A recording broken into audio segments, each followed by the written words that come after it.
Assalamualaikum warahmatullahi wabarakatuh. Bismillahirrahmanirrahim. Alhamdulillahi rabbil alamin. Wassalatu wassalamu ala ashrafil mursalin Sayyidina Muhammadin wa ala alihi wa sahbihi ajma'in. Qala rabbi shrah li sadri wa yassir li amri wahlul 'uqdatam min lisani yafqahu qawli, amma ba'd. Anandaku sekalian,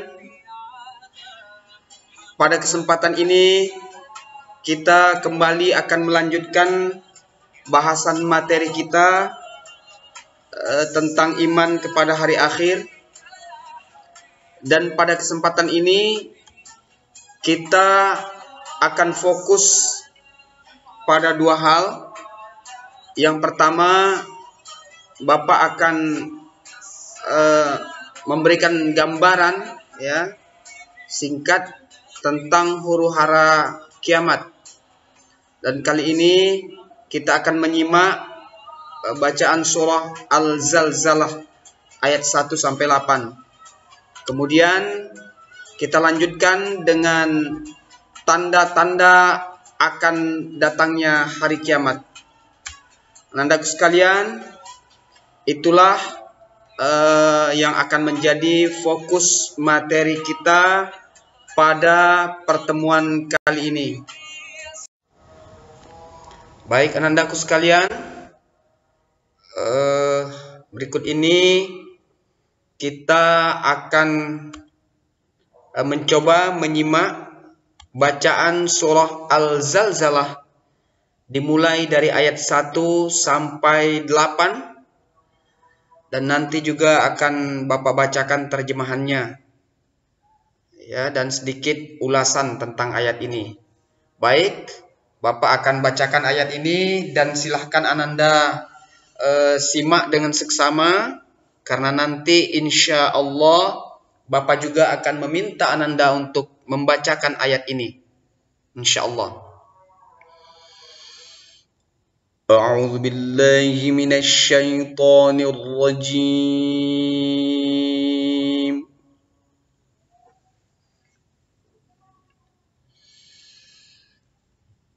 Bismillahirrahmanirrahim.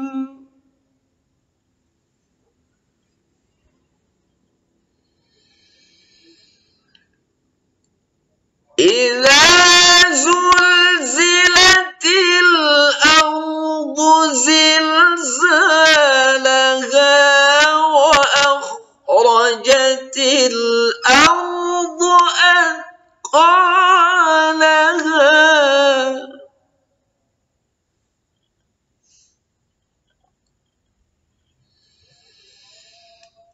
wa qala al-insanu ma laha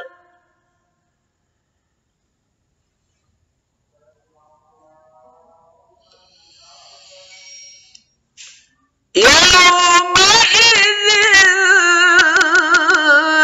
tuhaddithu akhbaraha bi anna rabbaka awha laha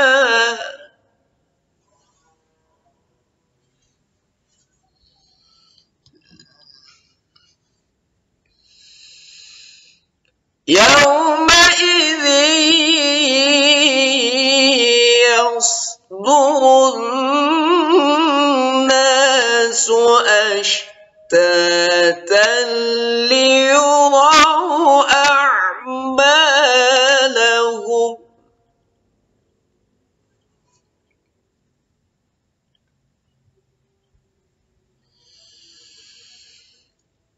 faman ya'mal mithqala dharratin khayran yarah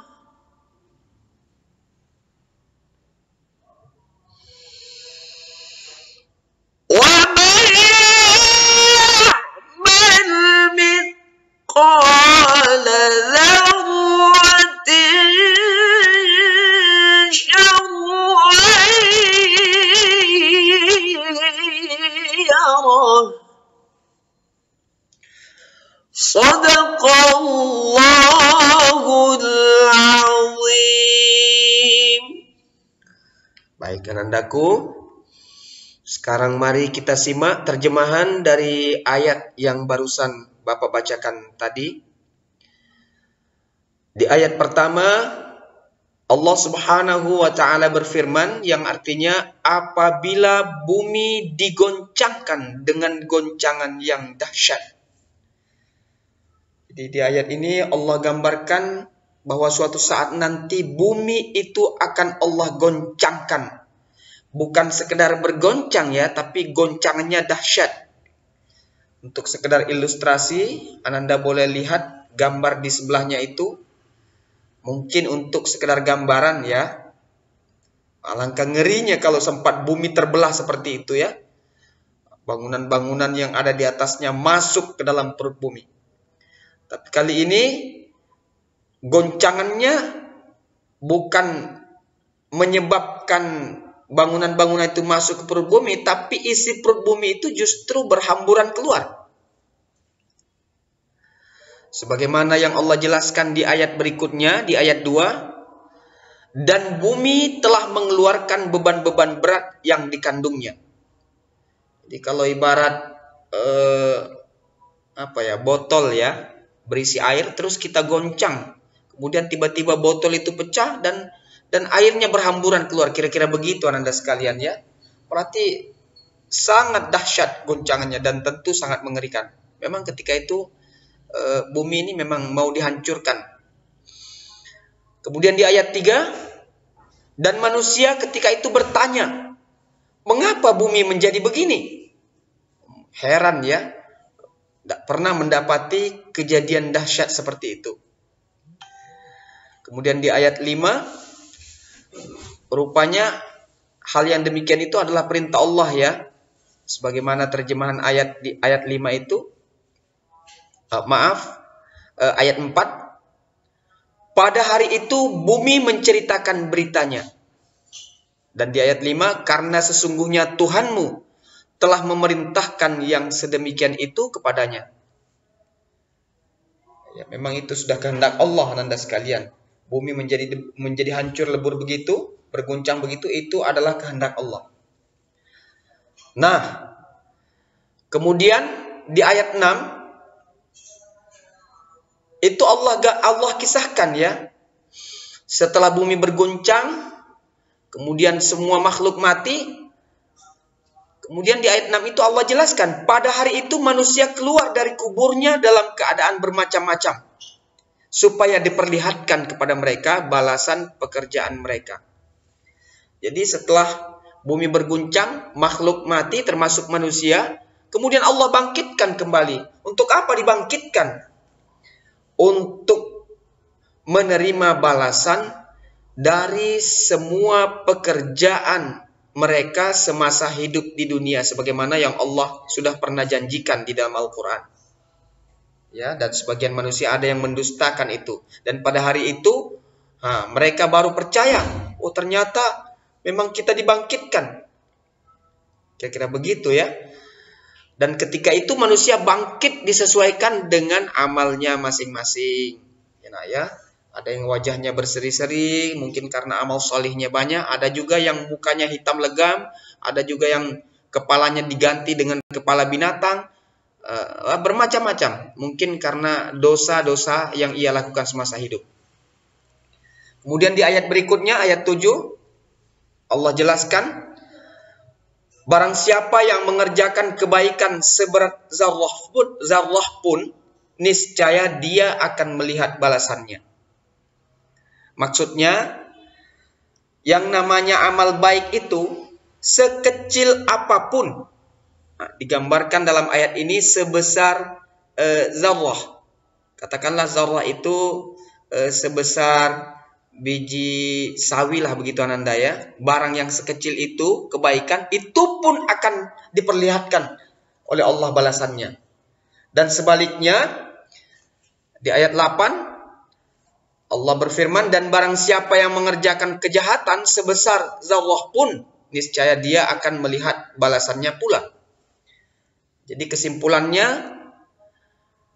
apapun amal perbuatan manusia, apakah yang baik atau yang buruk, sekecil apapun amal itu akan diperlihatkan oleh Allah Subhanahu wa taala balasannya.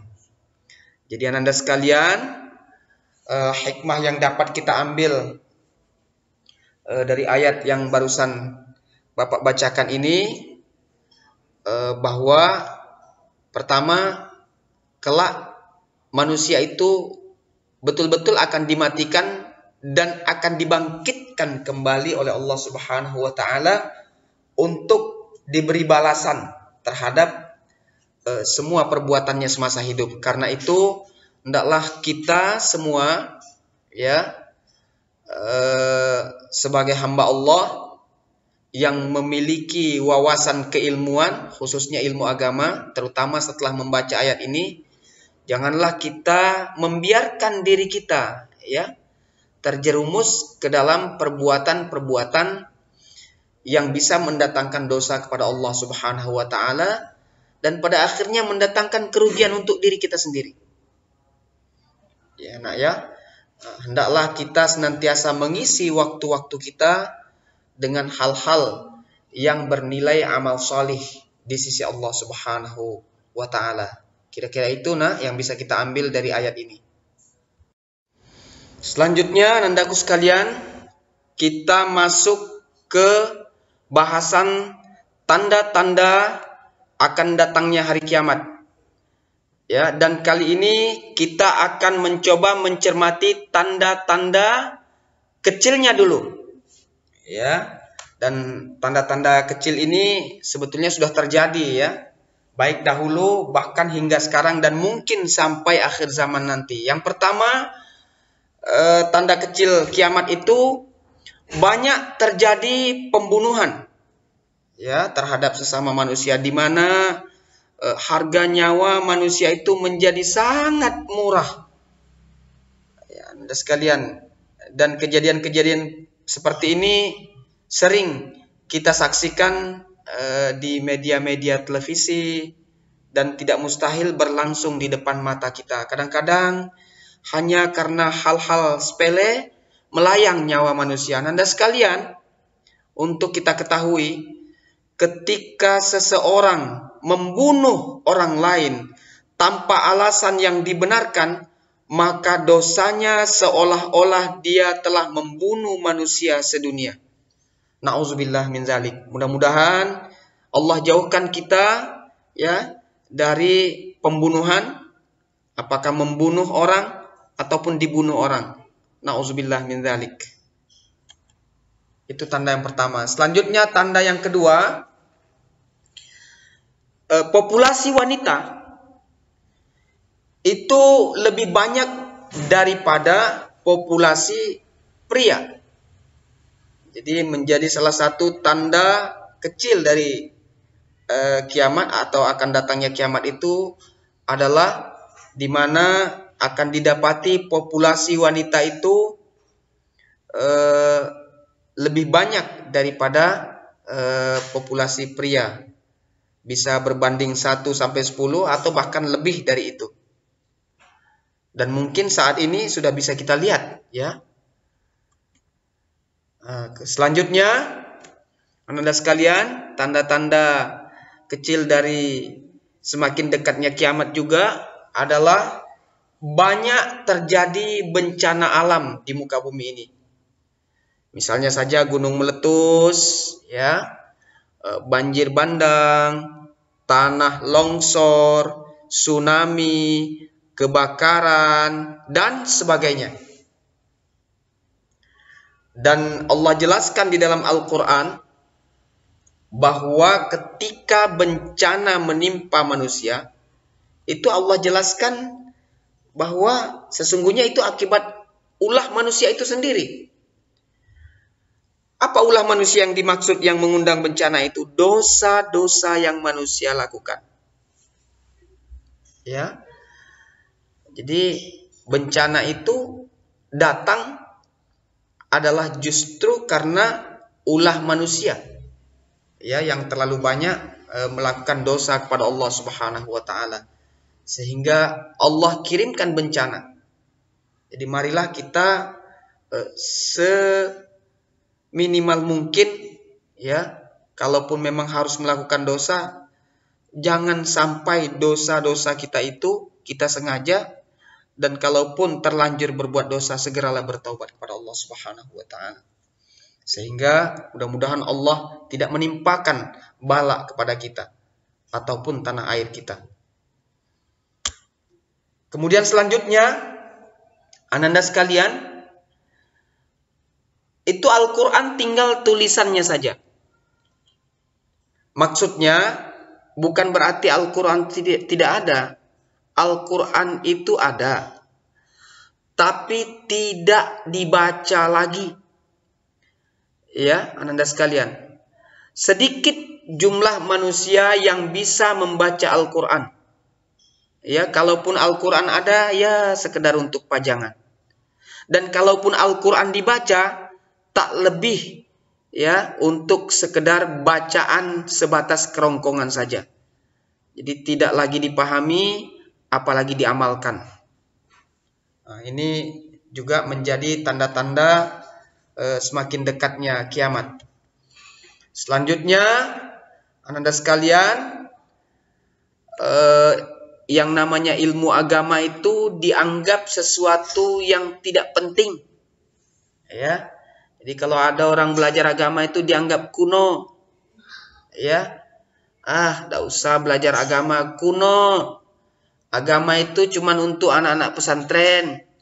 Kita yang sekolah umum ini tidak perlu terlalu mendalami agama. Ya.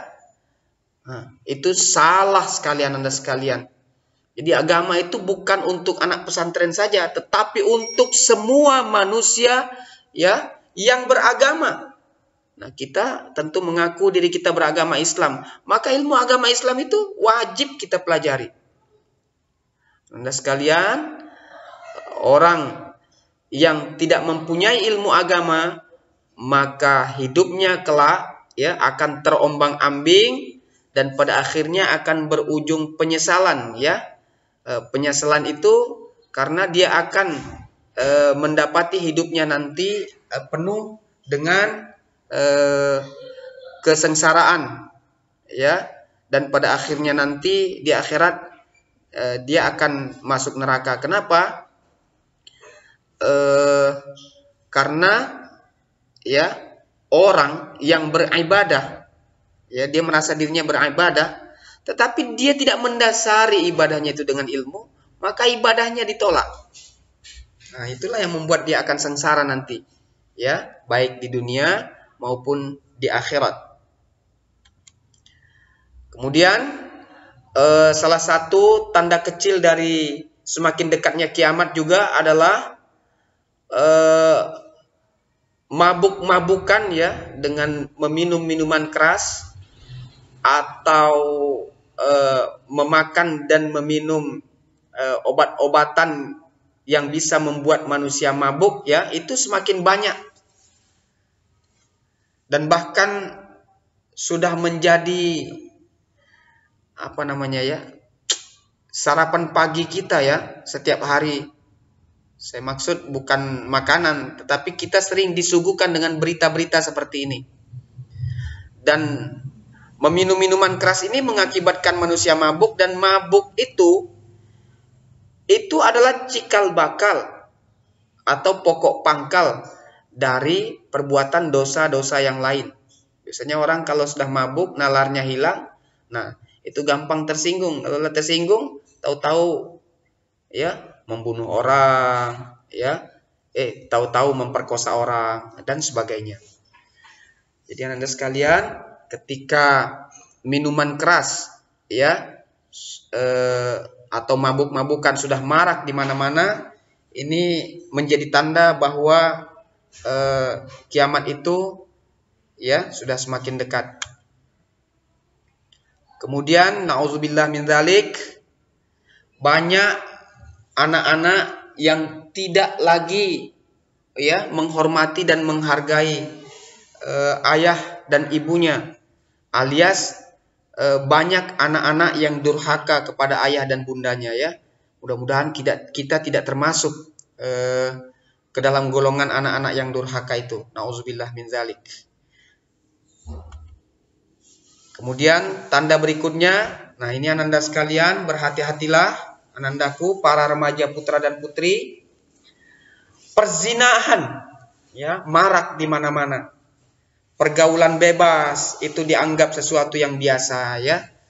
Kadang-kadang berperbuatan mesum itu dipertontonkan di muka umum tanpa rasa malu, dan bahkan kadang-kadang terjadi kehamilan di luar pernikahan, sehingga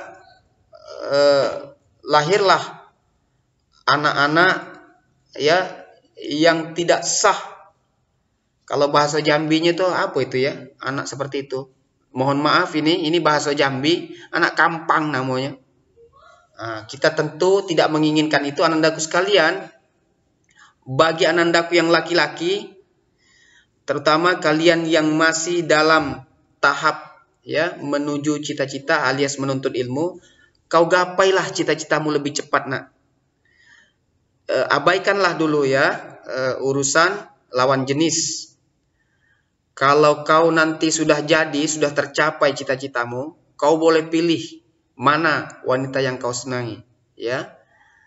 Jangan sampai urusan pacaran ya, nauzubillah, atau pergaulan bebas membuat langkahmu menuju cita-cita menjadi terhenti. Begitupun Bapak pesankan kepada ananda yang wanita, hati-hati membawa diri ya, hati-hati membawa diri. Kalau bahasa gaulnya di Jambi itu, jago gawang baik-baik, jangan sampai kebobolan.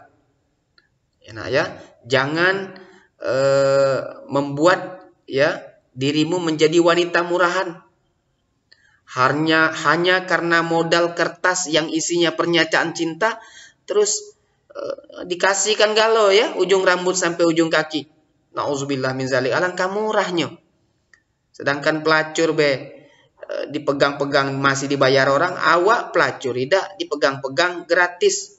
Nah, saking murahnya. Jadi jangan kau jerumuskan dirimu nak ya menjadi wanita murahan. Dan sebaliknya juga yang laki-laki, jangan ya kau buat ya para wanita, anak-anak orang ya menjadi wanita murahan.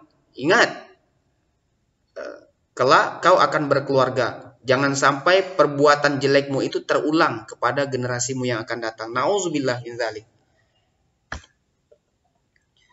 Kemudian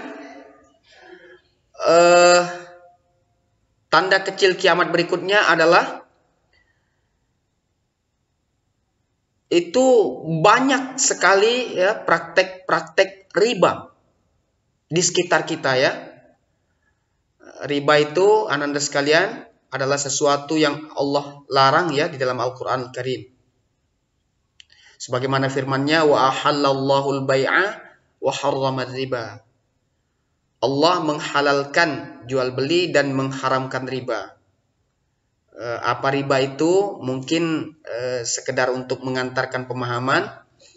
Riba itu adalah memberikan sesuatu ya kepada orang lain dengan catatan seseorang itu mengembalikan berlebih nanti ya dari apa yang dia ambil. Contohnya begini nak, misalnya ananda minjam duit 1.000 dari teman. Teman yang meminjamkan ini mau dia meminjamkan 1.000 kepada kita dengan catatan dia memberikan syarat ya. Kau pinjamlah duit aku 1.000 tapi kau nanti membalikkannya 2.000. Nah, 1.000 yang kelebihan yang disyaratkan oleh orang yang meminjamkan tadi, itulah yang disebut dengan riba itu. Oke. Dan itu sudah mulai marak di mana-mana ya. Nauzubillah min dzalik. Kemudian ciri berikutnya adalah banyak fitnah di mana-mana. Ya. Banyak fitnah di mana-mana ya. Kadang-kadang bingung kita ya. Yang baik dibilang buruk, yang buruk dibilang baik. Ya. Rasulullah sallallahu alaihi wasallam bersabda ya terkait orang yang suka menyebar fitnah. Apa kata Nabi? Tidak masuk surga orang yang suka menyebarkan fitnah. Enak ya? Arti fitnah tahu kan? Fitnah itu menuduh seseorang melakukan perbuatan jelek, sementara orang yang dituduh itu tidak seperti yang dituduhkan. Enak ya? Misalnya ada orang teriak maling, maling. Yang dituduh adalah orang yang tidak maling, dan justru yang menuduh itulah yang malingnya. Kira-kira begitu Ananda sekalian ya. Lempar batu sembunyi tangan. Nah, itulah sifat orang yang suka memfitnah. Nauzubillah min zalik. Kemudian tanda kecil ya kiamat berikutnya, dekatnya kiamat maksudnya. Ini digambarkan oleh Nabi dalam sebuah hadis, nah ya, di mana kita ketahui bahwa Jazirah Arab itu adalah negeri yang dominan padang pasirnya ya, alias tandus. Tetapi kata Nabi, kelak Jazirah Arab itu akan menjadi kota ya yang subur. Ya, yang tadinya tandus menjadi subur. Nah, ketika kita sudah mendapati Jazirah Arab ya menjadi subur, nah ini menjadi tanda juga betapa kiamat itu sudah dekat ya. Dan di gambar ini Ananda bisa lihat negeri Taif itu adalah salah satu negeri yang ada di Jazirah Arab ya, wallahu a'lam bishawab. Dan saat ini itu gambarnya ya, itu Bapak peroleh dari internet. Mudah-mudahan itu bukan hoax, itu sudah mulai menghijau dan subur Anda sekalian ya. Dan selanjutnya tanda kiamat, tanda-tanda kecil kiamat berikutnya adalah bahwa manusia kelak itu akan berlomba untuk membangun gedung pencakar langit. Dan saat ini ya, itu bukan hal yang aneh lagi dan sudah bisa kita saksikan Anda sekalian ya. Betapa sekarang sudah sangat banyak ya gedung-gedung pencakar langit. Anandaku sekalian, itulah beberapa hal tanda-tanda kecil kiamat yang bisa Bapak kemukakan pada kesempatan ini.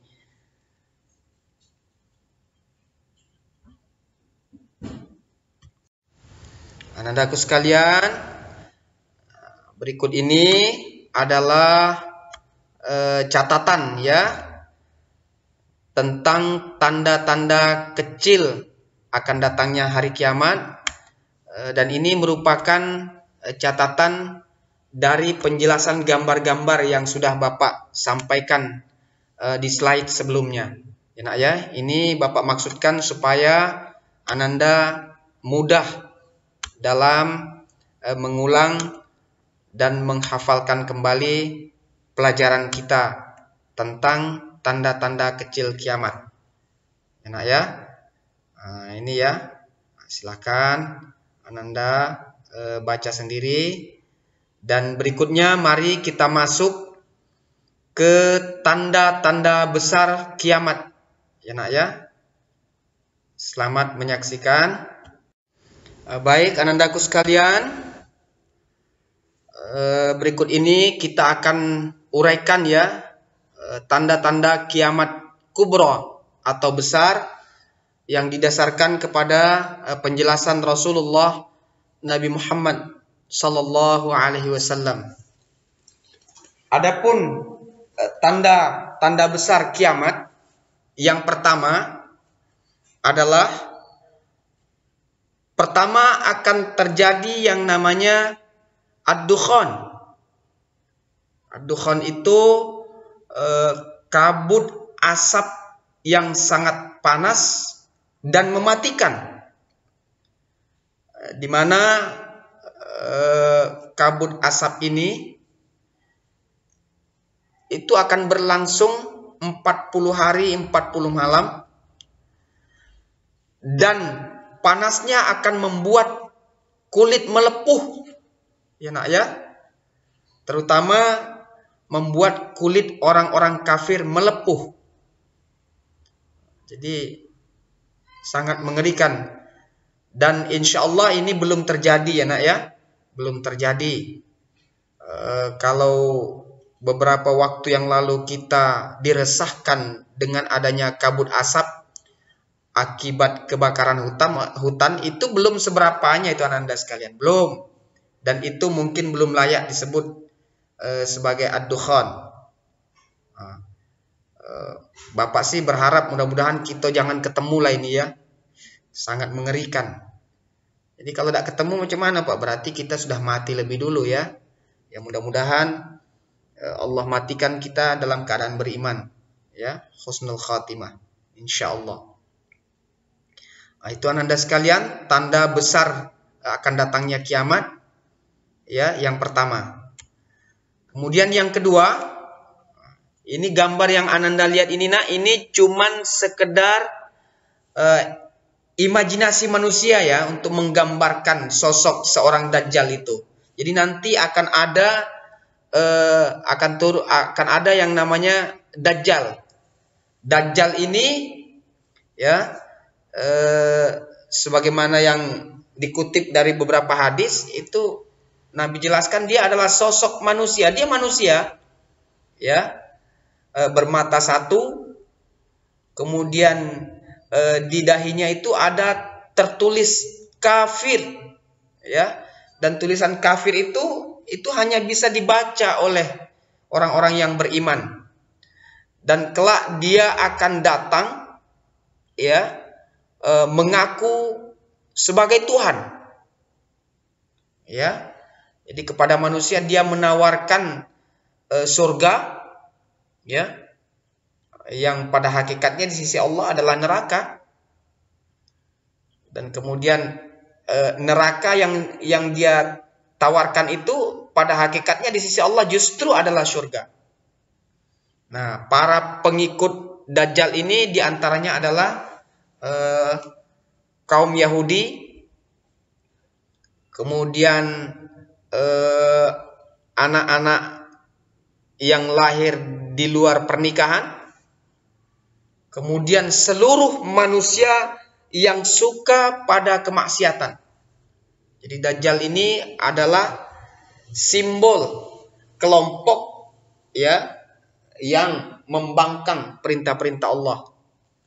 Dan fitnah ya, atau fitnah itu ujian ananda sekalian. Ujian keimanan yang terbesar sebagaimana yang dijelaskan oleh Nabi adalah ketika Dajjal ini datang. Ananda sekalian, karena dia memiliki semacam keistimewaan ya, walaupun keistimewaannya itu tidak bisa disebut sebagai mukjizat ya.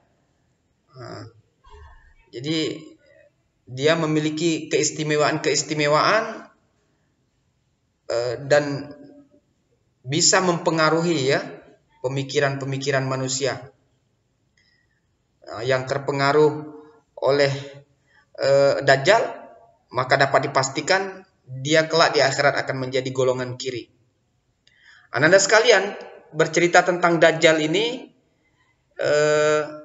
itu berbeda pendapat ya para ulama. Ada yang mengatakan Dajjal itu adalah para pemimpin yang suka berdusta ya, suka berbohong, suka menipu. Dan kalaulah itu yang dimaksud, sudah banyak sekarang pemimpin-pemimpin yang seperti itu. Tapi ada juga yang mengatakan bahwa tidak. Dajjal itu nanti adalah sosok manusia yang akan muncul di akhir zaman. Ya. Dan nanti yang akan yang akan membunuh Dajjal ini adalah Nabi Isa ya, Nabi Isa alaihissalam. Kemudian berikutnya akan muncul yang namanya ad-dabbah atau dabbatul ard ya, akan keluar ya sejenis binatang melata dari perut bumi. Nah, keunikan binatang ini, dia bisa berbicara dan dia bisa mendeteksi mana orang beriman dan mana orang kafir. Adapun gambar yang Ananda lihat di slide itu cuma imajinasi manusia Ananda. Bagaimana sosok Ad-Dabbah itu sesungguhnya, ya wallahu a'lam ya. Hanya Allah yang tahu. Ya, itu untuk sekedar ilustrasi saja, menggambarkan bahwa akan ada binatang yang besar kelak ya, binatang melata. Apakah dia sejenis ular atau sejenis reptil lain, kita tidak tahu. Yang jelas ini disebutkan oleh Nabi di dalam hadisnya, dan apabila binatang ini sudah muncul, maka itu menandakan bahwa kita sudah sangat dekat ya dengan kiamat kubra itu. Kemudian Anda sekalian, hal yang sangat kalau Bapak bilang sangat mengerikan ya, dimana kelak akan terjadi, kata Nabi, matahari itu tidak lagi terbit dari timur tetapi dari barat. Dan ketika ini terjadi, Anda sekalian, Nabi jelaskan ini juga menjadi pertanda ya, salah satu tanda pintu taubat telah ditutup. Mudah-mudahan kita juga tidak mendapati ini, dan itu menandakan bahwa kiamat kubra itu sudah sangat dekat, Anda sekalian. Kemudian tanda berikutnya, Nabi Isa akan diturunkan oleh Allah Subhanahu wa taala setelah beliau diangkat ke langit. Jadi di dalam Al-Qur'an dijelaskan bahwa ketika Nabi Isa dikepung ya oleh para pengikutnya yang tidak beriman dengan maksud untuk dibunuh, itu Allah selamatkan dengan mengangkat beliau ke langit. Dan Allah janjikan kelak akan diturunkan kembali ya ke bumi ini. Salah satu tujuannya adalah untuk meluruskan akidah manusia yang bengkok ya. Untuk meluruskan ajaran agama atau mentauhidkan Allah, dan kemudian membunuh Dajjal. Kemudian tanda besar berikutnya ya adalah akan muncul Ya'juj dan Ma'juj, Anda sekalian. Jadi Ya'juj dan Ma'juj ini adalah dua pasukan ya yang sangat sadis. Jadi dia sangat sadis. Setiap ya manusia atau kelompok manusia yang dilewatinya itu akan dibunuh. Kemudian apapun yang ada di depannya akan dirusak ya. Bagaimana kelompok Ya'juj dan Ma'juj ini wujudnya, lagi-lagi Bapak ingin katakan cuma Allah yang tahu. Yang jelas ini dijelaskan oleh Nabi bahwa suatu saat nanti mendahului ya sebelum datangnya kiamat kubra akan ada keluar dua pasukan ya yang disebut dengan Ya'juj dan Ma'juj. Kemudian dijelaskan juga oleh Nabi di dalam hadis beliau bahwa nanti akan terjadi gerhana ya, di mana gerhana tersebut terjadi di 3 tempat ya. Pertama terjadi di sebelah timur, kemudian terjadi gerhana lagi di sebelah barat,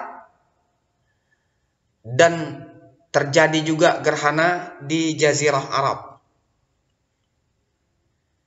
Gerhana apa itu, Pak?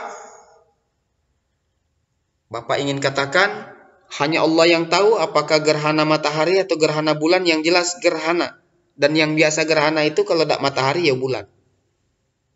Itu nak ya. Kalau berbicara soal gerhana, kita sudah sering menyaksikan gerhana itu, Ananda sekalian. Apakah gerhana yang terjadi itu merupakan tanda kiamat kubra? Allah Subhanahu wa taala lah yang Maha tahu. Yang jelas ini juga diceritakan oleh Nabi. Kemudian tanda kiamat kubra berikutnya adalah akan keluar api ya dari negeri Yaman. Jadi akan ada sumber api yang sangat besar yang keluar di negeri Yaman. Anda sekalian, di mana api ini nanti akan menggiring manusia menuju ke tempat berkumpulnya atau yang disebut dengan mahsyar. Nah, itu nak ya. Jadi inilah yang Bapak bisa sampaikan, di mana hal ini didasarkan pada hadis ya atau perkataan Rasulullah Sallallahu Alaihi Wasallam tentang tanda-tanda besar dari kiamat kubra. Anda sekalian, semoga hal ini bisa menjadi pemicu semangat ya Anda sekalian untuk kita lebih memperbaiki diri dan lebih siap Anda sekalian untuk menghadapi kehidupan yang lebih abadi yakni akhirat. Oke Anda sekalian, Anandaku sekalian, berikut ini adalah hadis ya, hadis dari Nabi Shallallahu Alaihi Wasallam yang menceritakan ya tentang adanya tanda-tanda kiamat kubra. Jadi apa yang Bapak ceritakan di slide sebelumnya itu dasarnya adalah hadis ini, dan ini adalah terjemahannya Anda sekalian. Bapak bacakan dari Hudzaifah bin Asid Al-Ghifari berkata, Rasulullah Sallallahu Alaihi Wasallam menghampiri kami saat kami tengah membicarakan sesuatu. Beliau bertanya, apa yang kalian bicarakan? Kami menjawab, kami membicarakan kiamat ya Rasulullah. Lalu Rasulullah Sallallahu Alaihi Wasallam bersabda, kiamat tidaklah terjadi sehingga kalian akan melihat 10 tanda-tanda sebelumnya. Lalu Rasulullah menyebutkan tanda itu, pertama kabut atau ad-dukhan, yang kedua dajjal, yang ketiga binatang atau ad-dabbah, kemudian terbitnya matahari dari barat, lalu turunnya Nabi Isa bin Maryam alaihissalam, kemudian munculnya Ya'juj dan Ma'juj, kemudian terjadi 3 gerhana di 3 tempat. Gerhana di timur, gerhana di barat, dan gerhana di Jazirah Arab. Dan yang terakhir adalah akan muncul api dari negeri Yaman yang menggiring manusia menuju tempat perkumpulan mereka. Nah, inilah Anda sekalian ya, sebagai bahan hafalan juga ya, sekedar catatan untuk lebih memudahkan Ananda di dalam mengingat pelajaran kita ini. Oke, Anandaku sekalian, akhirnya sampailah kita pada kesimpulan ya, setelah mempelajari materi ini, semoga kita semakin mawas diri untuk lebih taat menjalankan perintah Allah dan menjauhi segala larangannya. Amin. Dan berikut ini Bapak kembali ingin memberikan tugas untuk Ananda, enak ya, sebagai tanda Ananda telah mengikuti materi kita ini. Sama seperti tugas-tugas sebelumnya, Bapak meminta Ananda untuk membuat video rekaman Ananda sedang membacakan Al-Quran surah Al-Zalzalah ayat 1 sampai dengan 8 beserta artinya. Lalu setelah direkam, kirimkan kembali video Ananda itu ke alamat biasanya Ananda sekalian. Selamat belajar Anandaku. Semoga sukses ya dalam meraih cita-cita. Amin ya rabbal alamin. Dan akhirnya Bapak mohon maaf jika ada salah-salah kata, dan semoga Ananda sekalian ya dapat mengerjakan tugas ini secepatnya. Akhirnya Bapak tutup. Assalamualaikum warahmatullahi wabarakatuh.